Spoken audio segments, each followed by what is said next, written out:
Hello दोस्तों, स्वागत है आपका अपने चैनल नॉलेज का। पर मैं हूँ आपका दोस्त अंबत तिवारी और आज 8:30 बजे वाली क्लास है जो कि आप सभी को लाइव मिल रही है, जिसमें हम प्रोवाइड करा रहे हैं आपको आज यूनियन बजट पर क्लास हमारी। ठीक है, यूनियन बजट पर जो क्लास है आप सभी को पता है कि यूनियन बजट 2021-22 जो है आज ही निर्मला सीतारमण के द्वारा दिया गया है। निर्मला सीतारमण के द्वारा यहाँ पर इस बजट को दिया गया है। ठीक है, तो अब ये जो है ये इम्पॉर्टेंट क्यों है। ठीक है, आप सभी बताएं कि आपका जो बजट है वो फैब में आ चुका है और आपका जो एग्ज़ाम है वो मई में है। अब मई में एग्ज़ाम है तो ऑब्वियसली यहाँ पर 2 महीने का गैप, और इस 2 महीने के गैप की वजह से डेफिनेटली यहाँ से क्वेश्चन जो है वो आने वाले। यहाँ पर हम आपको 3 तरह से यूनियन बजट कराने वाले हैं। आज पहली क्लास है जिसमें हम ऑल गवर्नमेंट स्कीम्स देखने वाले हैं। ये पार्ट 1 है आज आपका, कल आपको इसका पार्ट 2 मिलेगा। ठीक है, इसके बाद हम आपको डिटेल्ड एक एनालिसिस प्रोवाइड कराएंगे और उसके बाद हम 1 लीनियर फैक्ट की एक क्लास लेंगे। तो ये 3 क्लासेस जो हैं वो आपको यूनियन बजट की मिलेगी और उसके बाद एक क्लास होगी जिसमें आपको एमसीक्यू कराए जाएंगे। इन 4 क्लासेस के बाद आपका जो यूनियन बजट है पूरी तरह से प्रिपेयर हो जाएगा। क्लासेस ज़्यादा बड़ी नहीं होंगी, हमने क्लास को सिंप्लीफाई और शॉर्ट करने के लिए 20 से 30 मिनट की क्लासेस बनाई हुई हैं। ठीक है, देखिए ज़्यादा लंबी क्लासेस में क्या होगा, बिल्कुल आप फ्रस्ट्रेट हो सकते हैं और हो सकता है कई बार आप चीज़ों को छोड़ दें, लास्ट में क्लास को आप चीज़ों को छोड़ दें। इसीलिए क्लास हमने छोटी रखी है। ये 20 मिनट से 30 मिनट की क्लास बनाऊंगा। सारी क्लासेस 20 से 30 मिनट की होंगी। क्यों छोटी क्लास रखने के पीछे रीज़न ये है कि सभी लोग पेशेंस के साथ देखो। ये नहीं कि लंबी में 1 घंटे की क्लास ले लूँ, हो सकता है लास्ट के कुछ फैक्ट आप छोड़ दें और वहाँ पर आपको नुकसान हो सकता है। इसीलिए क्लासेस हम छोटी रखेंगे। रीज़न यही है कि आप सभी लोग ध्यान से पढ़ें और उन्हें ध्यान से समझे। तो आज की क्लास में बेसिकली हम देखने वाले हैं सारी की सारी गवर्नमेंट स्कीम और फंड जो कि अलॉट करे गए हैं हमारे यूनियन बजट में। ठीक है, तो चलिए स्टार्ट कर लेते हैं। ठीक है, तो सबसे पहले याद रखना है कि भाई इस बार का बजट ऐतिहासिक क्यों था, क्योंकि ये आपका एक पेपरलेस बजट था। कैसा बजट था आपका? ये पेपरलेस बजट था। यहाँ पर आप देख सकते हैं एक टैबलेट के द्वारा इसको दिखाया गया था, एक टैबलेट के द्वारा इसको प्रेजेंट किया गया था सदन में। ठीक है, इसीलिए याद रखना है कि ये पहला बजट था अपने इतिहास का जो कि पेपरलेस बजट था। पेपरलेस बजट होने के पीछे 2 कारण थे। पहला कारण क्या था भाई? पहला कारण ये था कोविड पैंडेमिक की वजह से लोगों की भीड़ इकट्ठी नहीं करनी थी सोशल डिस्टेंसिंग के नियमों को पालन करने के लिए। दूसरा क्या था भाई कि डिजिटल इंडिया इनिशिएटिव को आगे बढ़ाने के लिए, उसे एक तरह से सपोर्ट करने के लिए। तो ये 2 मेन रीज़न थे आपके पेपरलेस बजट प्रोवाइड कराए जाने के। ठीक है, तो की फैक्टर्स यहाँ पर हम देख सकते हैं। बजट में की फैक्टर्स क्या आते हैं? हेल्थ था, फिजिकल एंड फाइनेंशियल कैपिटल और इंफ्रास्ट्रक्चर था, इंक्लूसिव डेवलपमेंट की बात करी गई है ना, इनोवेशन और R&D की बात करी गई, मिनिमम गवर्नमेंट मैक्सिमम गवर्नेंस की यहाँ पर बात करी गई। तो ये कुछ की सेक्टर्स थे जहाँ पर बजट आपका काम कर रहा था। ठीक है, अब बात कर लेते हैं पहली चीज़ के बारे में जो कि इम्पॉर्टेंट है, टैक्सेशन के बारे में। तो यहाँ पर हम 2021-22 के यदि बजट की बात करें, 2021-22 के बजट की बात करें तो इसमें टैक्सेशन के लिए जो स्लैब्स हैं वो एज इट इज़ रखी गई हैं 2020-21 की तरह ही। जो 2020-21 में थी कि आपको 5 लाख तक के टैक्स में रिबेट्स दी गई थी, सेम यहाँ पर रखा गया है, अनचेंज यहाँ पर रखा गया है 2021-22 में भी। और साथ में किसी भी तरह का टैक्स डिडक्शन जो है अब वो 75 साल से ज़्यादा उम्र वालों को, है ना, 75 साल से ज़्यादा उम्र वालों को किसी भी तरह के टैक्स नहीं भरना पड़ेगा। ये इस बार की एक की फैक्ट यहाँ से निकल कर आया टैक्सेशन से, इसीलिए बहुत ज़्यादा इंपॉर्टेंट है, याद रखेंगे सभी बच्चे। ठीक है, सभी स्टूडेंट को यहाँ पर याद रखना एक चीज़ कि 75 साल से ज़्यादा उम्र के जितने भी बुजुर्ग होंगे उन्हें किसी भी तरह के टैक्सेशन से छूट मिलेगी। उनको यदि कोई पेंशन मिलती है या कोई और किसी भी तरह की चीज़ें हैं तो वो पूरी तरह से टैक्स रिबेट रहेगी, किसी भी तरह से टैक्स स्लैब्स में उसको नहीं लिया जाएगा। So that is a very important की पॉइंट। याद रखना है, एज ग्रुप याद रखना है 75+, बहुत ज़्यादा इंपॉर्टेंट है। ठीक है, चलिए आगे बढ़ते हैं। तो इस बार की पहली स्कीम की हम बात करें तो प्रधानमंत्री आत्मनिर्भर स्वस्थ भारत योजना। हम सभी को पता है कि आत्मनिर्भर भारत करके एक इनिशिएटिव लिया गया गवर्नमेंट के द्वारा, जिसमें मेक इन इंडिया की बात करी जाएगी, मेक इन इंडिया को आगे बढ़ाने की बात करी जाएगी ताकि भारत अपनी इकोनॉमिकल कंडीशंस में आगे निकल सके। ठीक है, इकनॉमी भारत की अच्छी हो सके। हम सभी को पता है कि हमारी $3 ट्रिलियन इकनॉमी बनने का जो ड्रीम है, 3 ट्रिलियन इकनॉमी बनने का जो ड्रीम है, ठीक है, उस तक पहुंचने के लिए आत्मनिर्भर भारत को एक बहुत बड़ा इनिशिएटिव माना जा रहा है। और यहाँ पर बात करें यदि हम इस बजट की यदि बात करें तो इस बजट में जो प्राइम एम रहा वो भी आत्मनिर्भर भारत ही रहा। जितना भी मेजर पैकेजेस थे वो आत्मनिर्भर भारत को यहाँ पर दिए गए। तो याद रखना यहाँ पर, चलिए पढ़ते 1 बाय 1। हाँ, अब कुछ बच्चे जो हिंदी मीडियम के बारे में बोल रहे हैं यहाँ पर, एक चीज़ मुझे बता दीजिए कि क्या सभी बच्चों को प्रॉपर स्क्रीन दिख रही है और क्या प्रॉपर आवाज़ आ रही है। दूसरी चीज़, क्लास छोटी है, सही बच्चों से बोलूँगा कि क्लास अच्छे से समझें, हम शॉर्ट एंड स्वीट मैनर में समझेंगे, छोटे छोटे स्लैब्स में हम इस क्लास को देखने वाले हैं, 2 पार्ट में हम कंप्लीट करेंगे। इसके अलावा हम बात करें हिंदी की, जी हाँ, हिंदी वाले बच्चे जो बोल रहे हैं हिंदी में क्यों नहीं है, तो हिंदी में सही स्टूडेंट को बता दूं मैं कि हिंदी में ये पूरी की पूरी क्लासेस आपको वापस से मिलने वाली है। मतलब अभी इंग्लिश में है, फिर हिंदी में भी है, सेम टू सेम क्लासेस आपको हिंदी, मतलब इस वीक आपको हिंदी और इंग्लिश दोनों में प्रोवाइड करा दिया जाएगा बजट, तो परेशान नहीं होना है।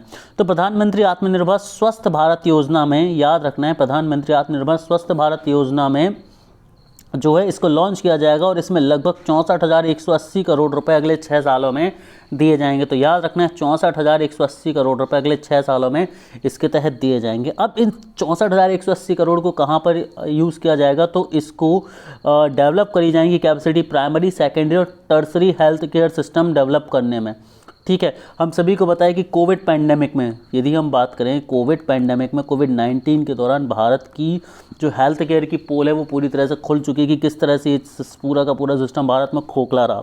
ठीक है, आखिर से भारत में नहीं, पूरी दुनिया में लगभग 90% देशों में यही हाल रहा कोविड सिचुएशन के दौरान, कि पूरे विश्व को समझ आया कि अभी भी हमें हेल्थ सिस्टम पर बहुत ज़्यादा काम करने की ज़रूरत है, जिसमें भारत में को ज़्यादा समझ आया। क्यों? क्योंकि हम सभी ने देखा कि जब इतने सारे केसेस निकल रहे थे तो हमारे पास टेस्टिंग किट्स नहीं थे, हमारे पास टेस्टिंग इंस्टीट्यूशन नहीं थे, हमारे पास हॉस्पिटलाइज करने के लिए लोगों को आइसोलेट करने के लिए प्रॉपर बेड सिस्टम नहीं थे, तो बहुत सारी प्रॉब्लम्स को फेस करना पड़ा था। तो इन सभी को देखते हुए आत्मनिर्भर भारत स्वस्थ भारत योजना लॉन्च करी गई, जिसमें 64,180 करोड़ रुपए प्रधानमंत्री के द्वारा डाले गए।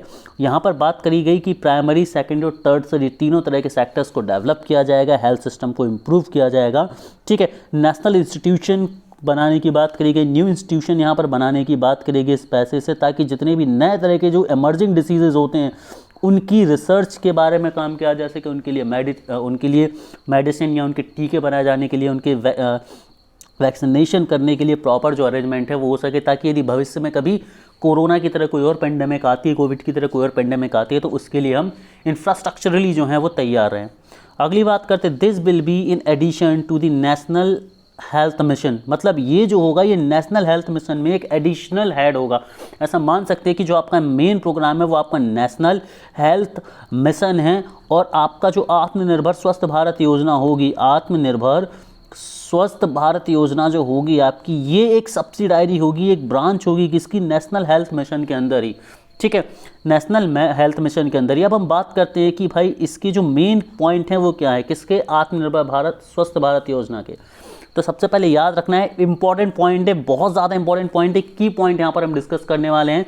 सभी स्टूडेंट से बोलूँगा कि आप पेन कॉपी लेकर बैठें और याद कर रहे हैं इस चीज़ों को। ठीक है, सबसे पहली बात ये है आपकी कि यहाँ पर सपोर्ट किया गया है, ये जो पूरा सिस्टम होगा, ये पूरा जो आपका फंड होगा, ये सपोर्ट करेगा 17,788 rural and 11,024 urban health and wellness centres को। मतलब 17,788 रूरल और 11,024 अर्बन हेल्थ सेंटर को जो है एक तरह से उनका सिस्टम को इम्प्रूव किया जाएगा, उनकी कैपेसिटी इम्प्रूव करी जाएगी, वहाँ पर मेडिसिन की प्रॉपर वेट का अरेंजमेंट किया जाएगा। ठीक है, क्लियर। आगे बात करी गई है setting up integrated public health labs, है ना। तो यहाँ पर एक जो की पॉइंट निकल कर आता है कि पब्लिक हेल्थ लैब की यहाँ पर बात करेगी, किसकी बात करेगी, पब्लिक हेल्थ लैब की बात करी गई है इन ऑल डिस्ट्रिक्ट्स, सभी तरह के डिस्ट्रिक्ट्स में, है ना। और 382 ब्लॉक पब्लिक हेल्थ यूनिट जो होंगी वो 11 स्टेट्स में ओपन करी जाएंगी। तो याद रखना है कितनी ब्लॉक हेल्थ यूनिट्स बनाई जाएंगी, 3382 ब्लॉक हेल्थ यूनिट जो है वो बनाई जाएंगी डिफरेंट 11 स्टेट्स में। वहीं इस्टेब्लिश करी जाएंगी क्रिटिकल केयर हॉस्पिटल्स ब्लॉक, कहाँ पर 602 डिस्ट्रिक्ट में, और 12 सेंट्रल इंस्टीट्यूशन जो हैं डेवलप किए जाएंगे। तो क्रिटिकल केयर हॉस्पिटल जो होगी वो 602 क्रिटिकल केयर हॉस्पिटल 602 डिस्ट्रिक्ट में 602 क्रिटिकल केयर हॉस्पिटल्स होंगे, और 12 सेंट्रल इंस्टीट्यूशन जो है वो अलग अलग स्टेट्स में बनाए जाएंगे। ये स्टेट लेवल पर होंगे, और 602 वो होंगी वो इस डिस्ट्रिक्ट लेवल पर होंगी। उसके अलावा national centre for disease control NCDC, है ना, NCDC को और स्ट्रॉन्ग बनाने के लिए इसके 5 रीजनल ब्रांचेस और 20 मेट्रोपॉलिटन हेल्थ सर्विलेंस यूनिट्स भी खोली जाएंगी। मतलब एनसीडीसी को स्ट्रॉन्ग करने के लिए, national centre for disease control को इम्प्रूव करने के लिए 5 रीजनल ब्रांचेस और 20 मेट्रोपॉलिटन हेल्थ सर्विलेंस सेंटर जो यहाँ पर खोले जाएंगे। अगेन टारगेट यही होगा कि कोविड सिचुएशन जैसी कोई भी सिचुएशन आए तो उसके लिए हम पहले से तैयार रह सकें। आगे बात करा जाएगा कि यहाँ एक्सपांसन की बात करी गई है इंटीग्रेटेड हेल्थ इंफॉर्मेशन पोर्टल की, जो कि सभी स्टेट और यूनियन टेरिटरी को कनेक्ट करेगा, जो कि पब्लिक हेल्थ लैब, जहाँ पर ये पब्लिक हेल्थ लैब की बात करी गई। याद रखना है पब्लिक हेल्थ लैब से जुड़ा हुआ क्वेश्चन काफ़ी ज़्यादा इंपॉर्टेंट है, क्योंकि एक न्यू इनिशिएटिव है, ठीक है। तो सभी को याद रखना ये चीज़, पब्लिक हेल्थ लैब का कंसेप्ट, पब्लिक हेल्थ लैब का जो कंसेप्ट है काफ़ी ज़्यादा इंपॉर्टेंट है, ठीक है। तो पब्लिक हेल्थ लैब होंगे वो सभी के सभी डिस्ट्रिक्ट में खोले जाएंगे। इसके अंतर्गत 3382 ब्लॉक पब्लिक हेल्थ यूनिट्स खोली जाएंगी अलग अलग 11 स्टेट्स में, ठीक है। तो याद रखना है कि पब्लिक हेल्थ लैब जो है वो बेसिकली खोली जा रही हैं। इसके अलावा operationalisation of 17 new public health unit and strengthening of 33 existing public health unit, मतलब 33 जो पहले से एग्जिस्टिंग पब्लिक हेल्थ यूनिट हैं उनको और स्ट्रॉन्ग किया जाएगा, उनके सिस्टम को और किया जाएगा इम्प्रूव, और इसके अलावा 17 नए पब्लिक हेल्थ यूनिट भी खोले जाएंगे, ठीक है। क्लियर। यहाँ पर बात करी जा रही है एयरपोर्ट्स की, सी पोर्ट्स की और लैंड क्रॉसिंग्स की, जहाँ पर इन चीज़ों को डेवलप किया जाएगा, और 15 नए हेल्थ इमरजेंसी ऑपरेशन सेंटर्स और 2 मोबाइल हॉस्पिटल्स की भी यहाँ पर बात की जा रही है। तो देखिए ये तो काफ़ी न्यूज़ में भी था, 2 मोबाइल हॉस्पिटल्स की, इसके अलावा 15 हेल्थ इमरजेंसी ऑपरेशन सेंटर्स। तो ये दोनों चीज़ें जो हैं ये थोड़ी सी एक की फैक्टर आपके लिए यहाँ पर बनती है, मैं इसको स्टार लगा देता हूँ। इसके अलावा बात करते हैं नए फॉर्मेशन की यहाँ पर बात करेगी national institute for one health, a regional institute platform for WHO south east Asia region, है ना, and 9 bio safety level 3 laboratories and 4 regional national institute for virology. तो ये चीज़ें याद रखने की, वायरोलॉजी के लिए national institute 4, bio safety level laboratories 9 खोली जाएंगी, जो कि WHO south east Asia region में खोली जाएंगी। अगेन बहुत ज़्यादा इंपॉर्टेंट डेटा यहाँ से निकल कर आता है, इसे सभी बच्चे जो है वो नोट करेंगे, ठीक है। तो यहाँ पर सबसे पहले हमने बात की आत्मनिर्भर स्वस्थ भारत योजना की। अब हम बात करने वाले हैं जल जीवन मिशन की। जल जीवन मिशन की यहाँ पर अब हम आगे बात करने वाले। जल जीवन मिशन क्या था बात करें तो जो जल जीवन मिशन था, तो the government propose to provide an amount of rupees 2217 crore for 42 urban centre with a million plus population in the budget. यहाँ पर 2217 करोड़ रुपए जो है वो 42 शहरी केंद्रों को दिए गए हैं, जिसमें लगभग 1 मिलियन से ज़्यादा पॉपुलेशन को इस बजट में इंक्लूड किया जाएगा, ठीक है, उन तक साफ ड्रिंकिंग वाटर पहुँचाने के लिए। और स्क्रैपेज पॉलिसी के अनुसार इसको इंट्रोड्यूस किया जाएगा। कमर्शियल व्हीकल्स जो होंगे, commercial vehicle will be going on automotive fitness test after 15 years of use, while the personal vehicles this is 20 year after use। तो मतलब बेसिकली यहाँ पर व्हीकल्स की बात करी जा रही है, कमर्शियल व्हीकल्स की 15 ईयर्स के बाद टेस्टिंग की, और जो नॉर्मल व्हीकल्स उनकी 20 साल की टेस्टिंग की बात की जा रही है। अगली स्कीम की यदि हम बात करें दोस्तों, तो आपकी जो अगली स्कीम होगी यहाँ पर scheme of mega investment textile park, Mitra की यहाँ पर बात करी जा रही है। याद रखना है मित्रा का full form mega investment textile park, ठीक है। तो बेसिकली टेक्सटाइल इंडस्ट्रीज़ पर यहाँ पर काफ़ी ज़्यादा जोर दिया गया है, ठीक है। हमने देखा बहुत सारी टैक्स रिबेट भी यहाँ पर कॉटन में दिए गए हैं। तो बात करें यहाँ पर to enable the textile industries to become globally competitive, attractive large investment in boost employment generation, a scheme for mega investment textile park Mitra will be launched in addition to the PLI scheme. तो सबसे पहले तो याद रखना है मित्रा scheme किसके लिए, मित्रा scheme जो है वो टेक्सटाइल इंडस्ट्रीज़ को बूस्ट करने के लिए बनाई जा रही है, ताकि टेक्सटाइल इंडस्ट्री जो है वो ग्लोबल लेवल पर हो सके भारत की। वहीं पे नेक्स्ट चीज़ की बात करी जा रही है, ये एक वर्ल्ड क्लास इंफ्रास्ट्रक्चर को डेवलप करने की बात करी जा रही है, जो कि plug and play facility provide कराएगी, ठीक है। इसके अलावा 60 टेक्सटाइल पार्क अगले 3 साल में खोले जाने हैं। तो याद रखना है 7 टेक्सटाइल पार्क नेक्स्ट 3 ईयर्स में खोले जाने का प्लान है, ठीक है। तो 7 टेक्सटाइल पार्कों अगले 3 सालों में खोले जाने का प्लान है। नोट करिए इसे, जल्दी से सभी स्टूडेंट नोट करेंगे कि 7 टेक्सटाइल पार्क जो है अगले 3 साल में खोले जाने की बात करी जा रही है। इसके अलावा मित्रा किस चीज़ के लिए? टेक्सटाइल इंडस्ट्रीज़ के लिए है। अगली स्कीम की बात करते हैं मिशन पोषण 2.0। मिशन पोषण 2.0 की बात करते हैं। यहाँ पर मिशन 2.0 जो लॉन्च किया गया, तो यदि बात करी जाए मिशन पोषण 2.0 की, तो इसका जो टारगेट होगा वो होगा जो न्यूट्रिशन है, न्यूट्रिशन कंटेंट की बात करें, डिलीवरी आउटरीच, डिलीवरी की बात करें, आउटरीच को कम करने की बात करें, और बेसिकली जो है बेसिक न्यूट्रिशन फैसिलिटी है जो बच्चों तक पहुंचाए जाने की बात करें। न्यूट्रिशन मिशन ऑलरेडी चल रहा है, मतलब पोषण मिशन जो मिशन पोषण मिशन जो है पहले से चल रहा था, पोषण अभियान, और इसके अंतर्गत इस साल, मतलब इस साल के फिनोमिना में 2021-22 के फिस्कल ईयर में इसका मिशन पोषण 2.0 चलेगा। इसका बेसिकली कंसेप्ट जो है वो एम है कि भारत में जितनी भी कुपोषित बच्चे हैं, ठीक है, या कुपोषित माँ हैं, और जितनी भी तरह की डिलीवरी के समय जो डेथ होती है उनको कम किया जाए। चाइल्ड डेथ रेट को जो है वो कम किया जाए, किसकी वजह से? कुपोषण की वजह से, स्टार्वेशन की वजह से। अगली बात आती है कि जो गवर्नमेंट जो है वो अडॉप्ट करने वाली इंटेंसिफाइड स्ट्रैटेजी जो कि न्यूट्रिशनल आउटकम्स जो है 112 एस्पिरेशनल डिस्ट्रिक्ट्स में कवर अप करेगी। जिन जिन डिस्ट्रिक्ट्स को यहाँ पर टारगेट किया गया है, जहाँ पर कुपोषण जो है वो बहुत ज़्यादा है, अपने पीक पर, उनको टारगेट करके और उनके ऊपर काम किया जाएगा, जो कि आत्मनिर्भर भारत प्रोडक्शन लिंक के तहत की जाएगी। तो बेसिकली जितने भी कॉन्सेप्ट उन सभी को आत्मनिर्भर इनिशिएटिव से जोड़ दिया गया है। ठीक है, आगे बात करते हैं यहाँ पर आत्मनिर्भर Bharat production linked incentive scheme. अब जरा हम समझते हैं कि ये है क्या। आत्मनिर्भर भारत प्रोडक्शन लिंक्ड स्कीम क्या है यहाँ पर? तो देखिए, प्रोडक्शन लिंक्ड स्कीम PLI से बात करेगी, तो PLI स्कीम जो है ये क्रिएट करेगी manufacturing global championship for an Aatmanirbhar Bharat, मतलब आत्मनिर्भर भारत की स्कीम है ये। ठीक है, तो प्रोडक्शन लिंक्ड स्कीम है क्या? तो यहाँ पर अनाउंसमेंट करेगी कि लगभग 13 सेक्टर यहाँ पर छांटे गए हैं, जिनमें गवर्नमेंट जो है कमिट कर रही है लगभग 1.97 करोड़ रुपए अगले 5 साल में इन्वेस्ट करने का। ठीक है ना, और जो स्टार्ट होगा इसी फाइनेंशियल ईयर से, जो कि 2021-22 से। बेसिकली क्या है आत्मनिर्भर भारत का कंसेप्ट? क्या आत्मनिर्भर भारत में आपको भारत में प्रोडक्शन करना है, चीज़ों का भारत में प्रोडक्शन करना है, आपको अपना एक्सपोर्ट बढ़ाना है। एक्सपोर्ट बढ़ाएंगे तभी आप अपनी $3 ट्रिलियन की जो इकोनॉमी का लक्ष्य है उसे पूरा कर पाएंगे। तो इसके लिए भारत में प्रोडक्शन होना, मेड इन इंडिया कंसेप्ट को आगे बढ़ाना हो पाएगा, जो कि आत्मनिर्भर भारत का मेन लोगो एक तरह से।